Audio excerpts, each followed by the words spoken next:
T-minus 10, 9, 8, 7, 6, 5. All three engines up and burning. 2, 1, 0, and liftoff. Coach on Fire Radio. I am the tiger, dancing through the fire. I am the champion, and you're gonna hear me roar. Good morning, good afternoon, and good evening, wherever you are in the world. And a really warm welcome to my radio show, Let's Talk Relationships and Life. And it really is wonderful to have you with us today. And I'm so excited to introduce my guest in a moment. But first, I just wanted to take a minute just to talk about what you can expect to learn and how you will feel inspired by the shows which are aired every other Saturday. And my name is Louise Armstrong. And I am a healer of hearts, because that really is where my passion is. My passion and drive in life is all about relationships, and this stems from my own personal transformation, and it wasn't something I decided to get into. It was from a very destructive relationship I had with my mother, which is now totally healed, and I'm so excited to share what I have learned with many, many other people like yourselves. And I really believe that all of us, every single one of us, craves to be emotionally loved. And that might be on a romantic level, it might be personal, it might be through friendships.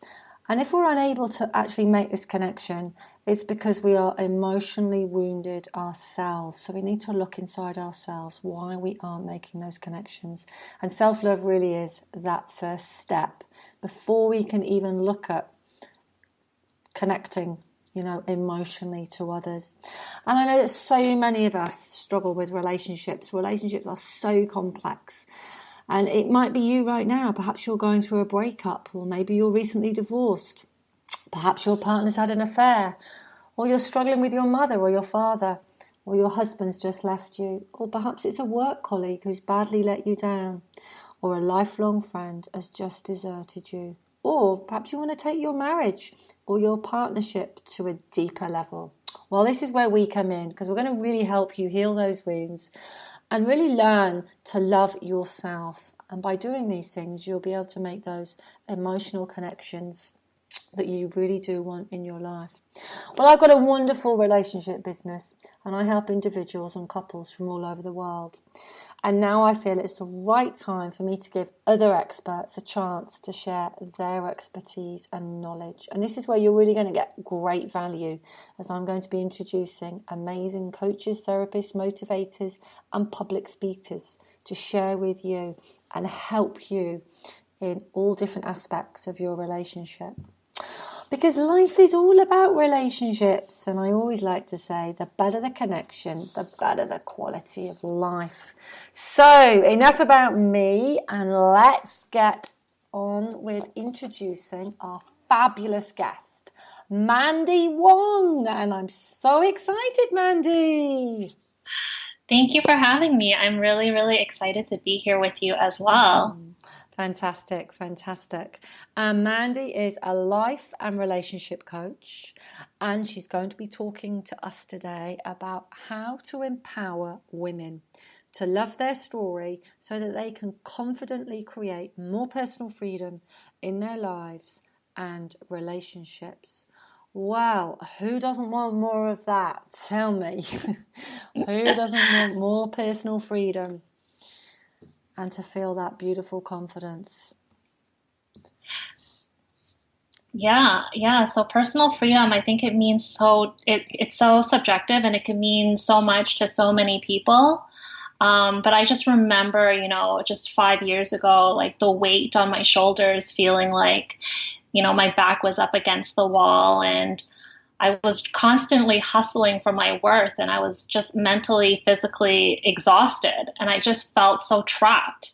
And that's why personal freedom has just become such an important pillar in what I want to create for other women, because I remember that feeling, and it really took a toll on my self-esteem as I was kind of repeating stories in my head that just really wasn't serving me in the way that I was showing up in my relationships or even in my life in general. I can really relate with that. So when we talk about personal freedom, do you mean that is freedom in your own mind, freedom to think what you want to think, freedom to do what you want to be able to do, but you're held back by all this internal chatter that kind of says you can't? Are we along those lines? Is that what you mean, Mandy? Yes. Yeah. Yes. I totally get that. And that internal chatter is, most of the time out of fear and worry. And it is just nonsense, when you actually, you get down to the nitty gritty. It really is nonsense. And it is a wonderful feeling when when you can heal yourself from that, isn't it? It is. It's that feeling of inner peace, like that sense of calm where you know that you're enough, so you don't always have to try so hard. And I think that feeling is so priceless. I think having personal freedom also gives you that sense of constant inner peace. Yeah. I'm really I'm so with you on that, having had such a terrible relationship with my mother, which overspilled into other people as well. So, yeah, that's so important. So important. And I know you've experienced the power of coaching while you're actually being trained at one of the top international coaching institutions, because Mandy is a certified professional coach and an Energy Leadership Index Master Practitioner. Wow. Yeah. So we're going to learn a little bit more about that later in our show today. And you really support clients by creating a safe space for them to explore their confidence and build healthy boundaries. Oh, healthy boundaries. Yes, I want to learn more. I don't think we can ever learn enough about healthy boundaries.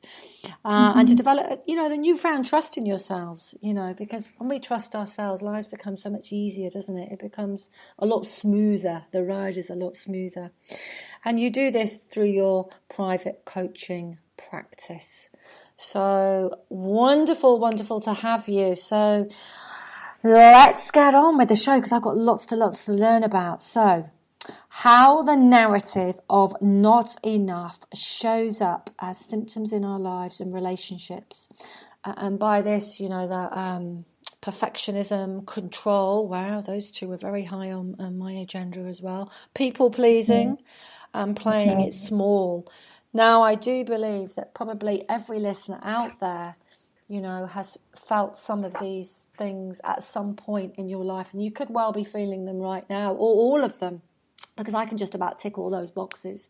And I was like that for many, many years, striving for this perfectionism that was never going to happen, controlling everybody else in my life but myself. I was totally out of control inside. And people pleasing to try and get me to feel good. So please tell us more about this. Yeah. So when I was really, trying to identify who I wanted to help, I realized that my soulmate clients really was a version of me that I was, just a few years ago. And when I had to find like the common thread between what was going on and what was holding me back from all of the things that I wanted, I realized that it kind of came to the core narrative of I'm not enough. What I do, what I say, who I am, I just didn't feel like it was good enough or perfect enough.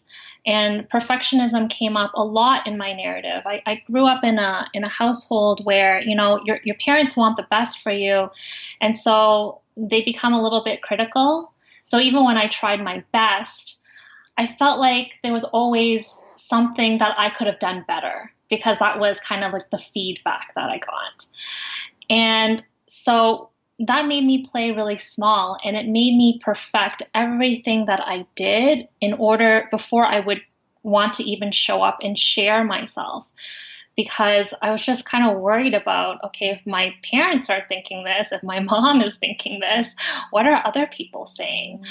And so perfectionism really showed up in my work, in my career. I remember watching my boss do the same presentation for a whole year before I was, and before I volunteered myself to say, let me try. I remember sitting in front of a computer trying to write a blog post for over 10 hours just to draft something because I kept on deleting and editing as I went, and nothing that I wrote just felt good enough. And it was very debilitating because it actually got to the point where I just didn't do anything at all because it was so exhausting. The idea of having to spend 10 hours to write a draft, I'm like, ugh, I can't. This is not sustainable.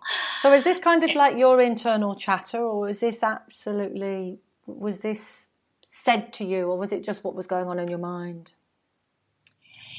I think it was something that was probably, I mean, I think when I think back of where it started or where it all began, I do think about it starting in elementary school. I remember going up on stage. I had to present something to my school as a thank you because I was graduating. It was my grade 8 graduation.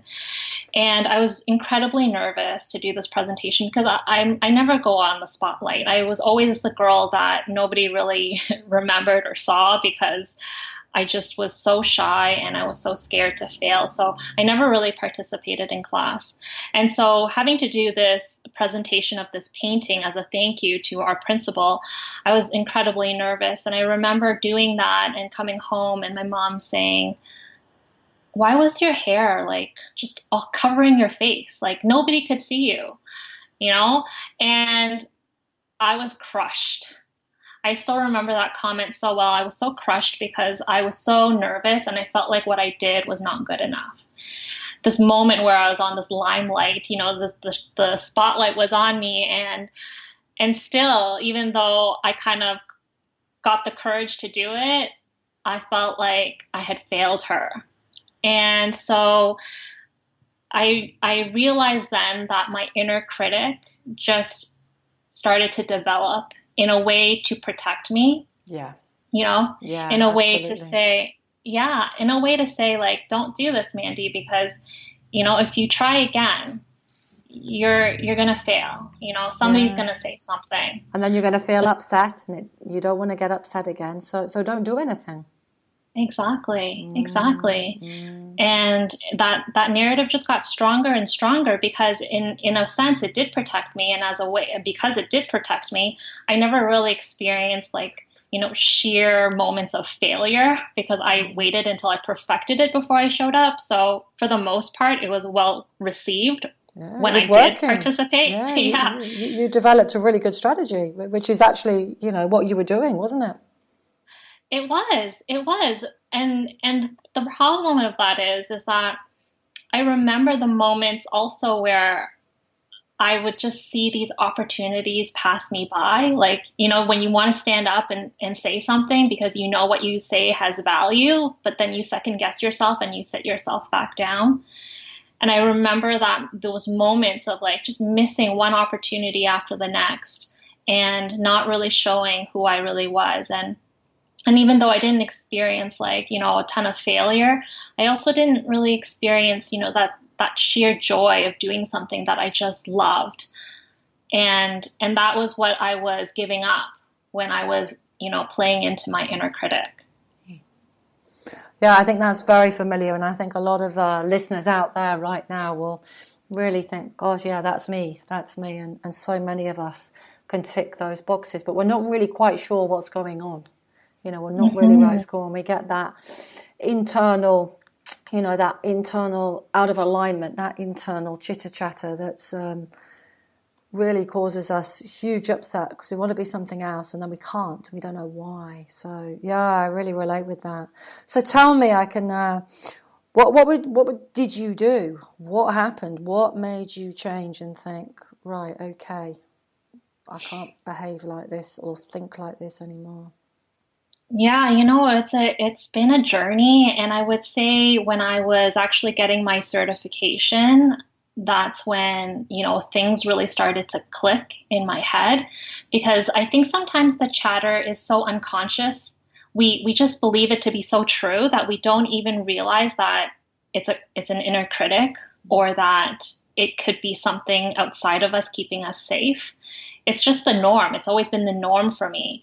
And I've almost, you know, rationalized it to the point where, yeah, why don't I want to be a perfectionist? It's great to be a perfectionist. I don't ever have to fail. And, you know, what's wrong with, spending 10 hours writing a blog post. I mean, I was the